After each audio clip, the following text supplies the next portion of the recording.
Hi అండి. Welcome to cherries food. నేను మీ సునీత. ఈరోజు వీడియోలో ఎలాంటి రసం పొడితో పని లేకుండా రసం ఎలా చేసుకోవాలో చూపించబోతున్నానండి. ఈ రసం చాలా బాగుంటాయండి. చేసుకోవడం కూడా ఎంతో ఈజీగా చేసుకోవచ్చు. ఈసారి ఎప్పుడైనా మీకు రసం చేయాలనిపించినప్పుడు ఈ పద్ధతిలో ఒకసారి ట్రై చేసి చూడండి. మీకు తప్పకుండా నచ్చుతాయి.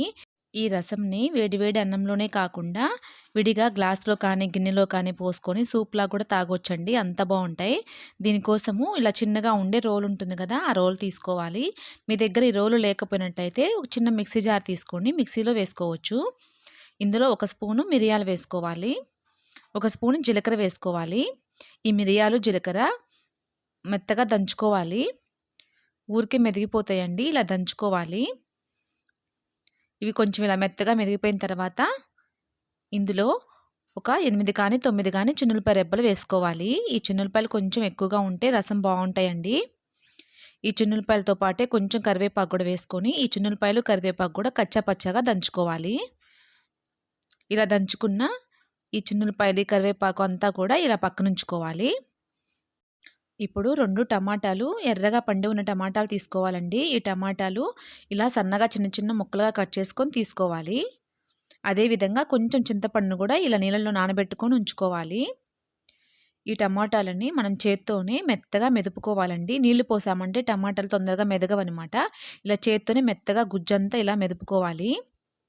ఇలా మెదుపుకునే టమాటాల్లో కొంచెం నీళ్లు పోసుకొని ఇందులో ఉన్న గుజ్జంతా తీసుకోవాలి.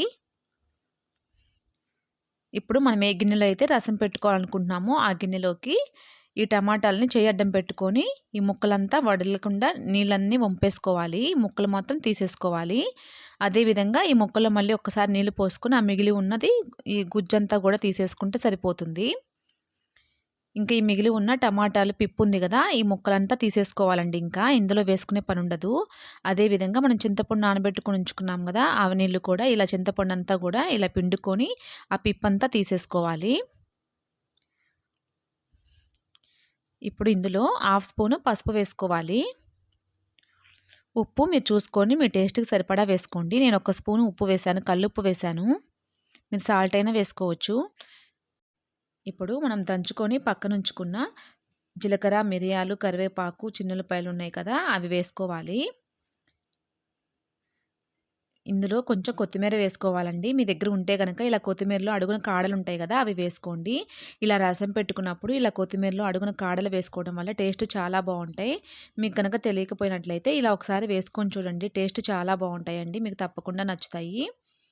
ఇప్పుడు ఈ గరిటెతో ఈ రసం అంతా కలిసేలాగా కలుపుకొని కొంచెం ఉప్పు సరిపోతే ఉప్పు అడ్జస్ట్ చేసుకుంటే సరిపోతుందండి. ఇప్పుడు పులుపు కూడా కొంచెం ఎక్కువ తక్కువైనా కానీ ఇప్పుడు కొంచెం నీళ్ళు వేసుకొని చూసుకొని పక్కనుంచుకోవాలి. ఇప్పుడు స్టవ్ వెలిగించుకొని స్టవ్ పైన ఈ రసం గిన్నె పెట్టుకొని ఒక 5 నిమిషాలు స్టవ్ మీడియం ఫ్లేమ్లో పెట్టుకొని మరిగించుకోవాలి. ఇలా ఒక 5 నిమిషాలు మరిగించుకుంటూ గరిటెతో ఇలా కలుపుకుంటూ ఉండాలండి. ఒక 5 నిమిషాలు ఇలా మరిగిన తర్వాత స్టవ్ లో ఫ్లేమ్లో పెట్టేసుకొని ఈ స్టవ్ మీద ఒక పక్కన ఉంచుకోవాలి ఈ రసంని.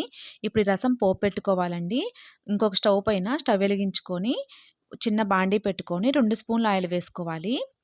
ఈ ఆయిల్ వేడైపోయిన తర్వాత 1/2 స్పూను జీలకర్ర వేసుకోవాలి.